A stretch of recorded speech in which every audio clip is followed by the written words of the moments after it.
মাছটা তুলে লবণ হলুদ মেখে হলুদ গরম হয়েছে, এবার তেল দিয়ে দিই। এদিকে তেল গরম হয়ে গেছে, মাছটা দিয়ে দেবো।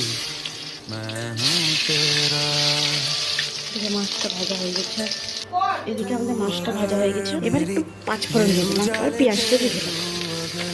পেঁয়াজটা একটু ভেজে নেবো যতক্ষণ লাল লাল না হোক। লাল লাল করে ভাজা হয়ে গেছে, এবার মশলা দিয়ে দেবো। পরিমাণ হিসাবে লবণ, পরিমাণ হিসাবে হলুদ দিয়ে একটু ভেজে নেবো। দিয়ে দেবো টমেটো। এবার একটু নেড়ে নেবো, ভালো করে এটাকে ভেজে নেবো।